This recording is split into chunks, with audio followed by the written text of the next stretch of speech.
Assalamu alaikum, this is Dr. Khan speaking. Assalamu alaikum, this is Bakhtiar speaking. Well, I hope you enjoy our YouTube channel. The topics are quite out there, and we've been talking about the 70s, 80s, and 90s, the trend in terms of how we've developed as a community. As a community back here, we've done well. We've done a lot. We've done a lot of good things in this country and within the community. Don't you agree with that? Without a shadow of a doubt, basically, there's a lot of positivity which has actually come from the Pashtun community. The first generation laid the foundation. We're a respected community as well. Don't get us wrong. Oh, without a shadow of a doubt. Yeah. They make every community has its oddballs and those which fall outside the sphere of the decent people. That goes without saying. But the vast majority of Pashtuns which have actually ended up in England have been a very, very positive influence to the actual British society. We've contributed towards education, we've contributed towards the healthcare system, we've business, commerce. We actually cover the full spectrum of it. If you look within our community, you'll find that if you scratch a little bit, basically, you will find that there is a professional in pretty much every single department that you can think of, and those that you can't even think of. So as a community, we've done incredibly well, and that is to be commended, and that is to be respected as well. 100%. Sometimes, we shoot ourselves in the foot by saying, oh, Pashtun, and sometimes I do that myself, right? I say to myself, we haven't done this, we haven't done that. But when you think about it, right, and you say to yourself, we've done a lot of good things. We work in shops, okay, Primark. We work in McDonald's. We do taxiing. We are doctors, we are lawyers, we are, paramedics. Dr. Khan, you have this fascination with taxi drivers, private hire drivers and taxi drivers. It's something which I feel I need to correct you on. You will find that basically those which were involved in the private hire trade, and if you look at the financial culpability of them and where they are basically, the vast majority of those which worked and had a proper work ethic with a half a brain on their head are basically in effect doing substantially well. They've probably got 3 or 4 freehold properties, mortgage free at this moment in time, and they're living a very, very comfortable life. They didn't want. So, at one stage there used to be a negative connotation attached to private hire drivers. No. Far from it. No. If anything, they're the most hardworking, stingiest group of people that you'll ever meet. But you know what? I respect all the Pashtun that's gonna listen to our YouTube channel. I respect you guys a lot. Some of us, I don't even know most of you, but I've seen you around, especially with Shah with his bloody YouTube channel. Let me do a video, yeah. But I don't want. But that's just to congratulate the Pashtun community. Yeah. We are doing well. Continue to do well. There's going to be bumps in the road, okay, which we're all facing at different times, and we'll get through this, right? And you know what? And that's just the way it goes. But I want to talk about language, okay? And that being in this country and establishing roots in this country, there's a thing called give and take, right? We've done well financially, but having said that, the sacrifice that we are making is our kids are losing their language of Pushto. Does that matter to you? If not, why not? Pushto in itself is your native mother tongue. If you have any hopes and aspirations of maintaining a relationship with those which are back in Pakistan, your extended family, you are going to have to be able to converse in Pushto. The broken version of Pushto, obviously, as time has progressed and the prevalence of Pushto in the household seems to be diminishing day by day. Is this a good thing or a bad thing? I would say it's actually a bad thing, because you can never know enough languages. You can never have enough knowledge.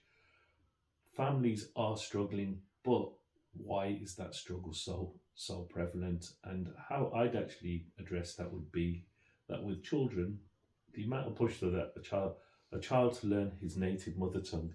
The first few years, when a child is a baby, they're learning to crawl and walk. They spend them first few years at home. If there is Pushto spoken in the actual house at the time, the child will pick up on Pushto. Hold on, I want to go full circle. Check this out, yeah? Go on. Going back to our last video. You know the first generation, you know those kids they're married in Pakistan, right? Even if the father didn't speak Pashto to their sons and daughters, and 9 times out of 10 they did, they knew they would speak Pashto from their mother, right? When the next generation came and rebelled to marrying someone in Pakistan and decided to marry outside, even if you did not speak Pashto to your kids, or you had limited understanding of Pashto, your wife had no understanding of Pashto. Now you've got kids in families, right, who don't speak Pashto whatsoever. Yes, that's correct, because obviously... So when you're thinking about our dad and your dad, and they had foresight, and their foresight was this. I remember someone saying to me back in the days, they said, look, if you did not get married in the family, I remember this, Yeah. you will lose your language, right? We said, but your kids won't speak Pashto. That was the fear. Okay. That our older brothers, they kind of had to go through that channel. Yeah, but right? it's a well-founded fear, because that prophecy has actually been realized. But is it important, or is religion important? I'd rather have someone who can pray 5 times a day. That's 2 separate issues. But sometimes you can say, if we put too much emphasis on our language, but don't forget today's generation, right? Number one, hardly any of them would go to Pakistan, right? For the simple reason, garmida, mosquitoes, the personne right? No. Right? No. Okay, if you choose your timing right, basically, garmi with the heat, basically. Even in Yakhni, they won't go. It's too cold. It's too this. The heat element. If you want to go, basically, depending on what time of year you go, you can actually get the perfect ambient temperature for yourself. So that isn't an issue. When you're saying mosquitoes, they tend to be there during. Well, would they live in villages or cities? A lot of them live in villages, like myself. It depends on what you want. When you're a 20-something-year-old, basically, the flashing lights, the fast cars, the pace of life, and something to do is what you're looking for. You won't find it in a village. If you're somebody which has kind of lived that life and you're saying, I'd rather not have that life, peace, tranquility, and nature is for me, that's where the village comes into it for you. And that's where it is. A very good friend of mine once actually said to me, and when we've had discussions about this previously, he said to me, the West, when you are living in the West, you will always have a roof over your head. You will always have clothes on your back. You will always have food in your stomach. You will always have security. But what you will also have is the loss of your children. The loss of your children, once they start losing their native language and their native mother tongue, ultimately, a few generations down the line, they will be stating that, our forefathers, they were Pashtuns. Our forefathers did this. Yet have no understanding. Yeah, but Pakistan will have the same. It's evolution of the language. Yeah. Even Latin died basically. Latin died. You know what? I'd rather have my sons and daughters. I'll be honest with you, right? Do their munzuna, right? Yeah. At the expense of learning the language of Pushto. The two things don't need to actually. They don't need to. If they learn Pushto, great. They don't need to actually compete with one another. But we don't need to hit our kids and say, you can't speak Pushto properly. As long as they do munzuna, don't forget when you're in the grave. Yes. Let me say when the angel comes to you and they ask you the 3 questions, right? One of the questions is not, do you speak Pushto? It was, do you know this man? What religion do you follow? Right? Do you do munzuna? Those are the questions that are fundamental. Yeah, you're taking this. I'm taking it to I'm taking it to the next level, right? I don't think it's the next level, basically. No, but I'm saying our generation should not shoot their kids or because your kids can't speak Pushto. Nobody shoots. Just say to them, look, if your kids are doing munzuna or das, right? Munzke or daski, right? Kun Sharifi. These are the things that's gonna help your kids. If Pushto comes along and adds to that, great. Pushto itself, basically, when you're able to speak Pushto and converse in Pushto, you're able to embrace the culture more so. You're able to embrace your heritage. if your heritage and culture is important to you, you will hold on to it. Your children will hold on But to it. Pushto is fading away. No, Pushto is fading away. In the UK? In the UK, it's fading away. Okay. Is that a good thing or a bad thing? I would say it's a bad It's thing. a bad thing, yes, it is. But the thing is, it's not the be all and end all. It's not being whether you learn Pashto, it doesn't make you less of a Batan.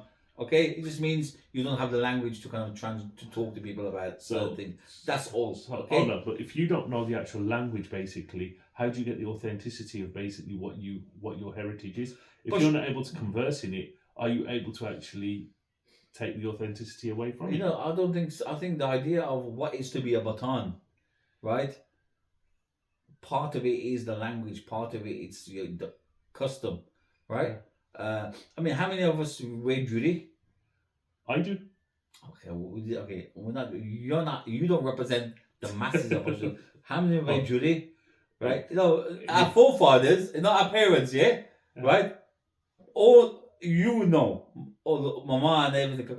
You know, you would wear jewelry 24/7 because that's your custom to Pakistani culture, Pashtun culture. What it was, it's your custom. That's the evolution of dress, basically. It is, but there's still our generation. Look, I wear jewelry at home. Yeah. Right, because I feel comfortable in jewelry. Yeah. Right, but the today's generation, the younger kids, may not enjoy wearing jewelry. Yeah. So they may not enjoy speaking Pushto. Right. So what is left for them? What is other than? Hold on. So you're saying wearing the jura on makes you a Pashtun and speaking Pashtun? No, because being a Pashtun is a lot of things: language, custom, history. It's loads of things, but I just want to say to you, tradition, culture, forefathers, forbearance,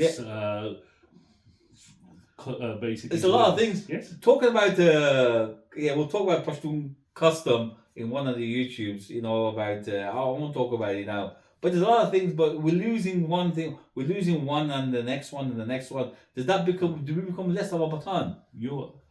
You are making it harder, basically, to be a Batan. But that's where we are now. Yes.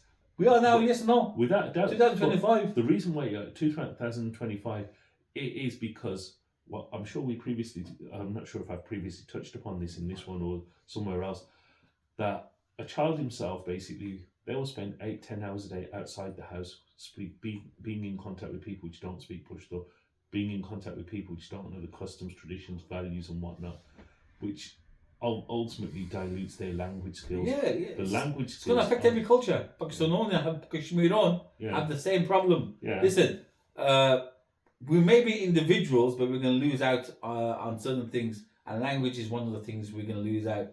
But I'm sure we'll gain other things along the way other than language. Why should you lose something when you don't have to? It's just part of it. Even the Italian culture, man. Even the Italians have the same problems. Every country, the Italians, Greeks, they're all having the same issues in terms of language is dissipating. The world is becoming a lot smaller.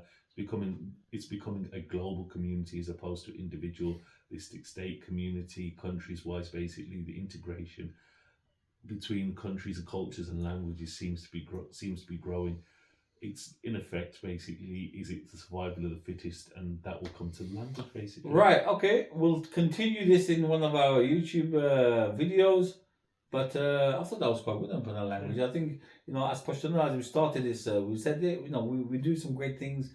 We're gonna lose a lot of things along the way. Language is one of them, and I'm sure you guys agree that Pashtun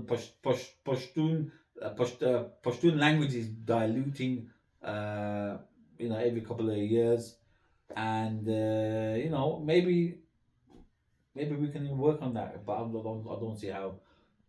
Pashtun language, like I say, in summary from me, Pashtun language, along with any other language, the more languages that you know, the better you understand the culture, history, and heritage of that language and that community. So if you wish to have a better understanding, you'll learn the authentic language of it. If that's not important to you, you'll let it go. That's a decision for you to make as yourself. Okay, this is Dr. Khan. And this is Bakhtiar. It's goodbye from me. And it's goodbye from him.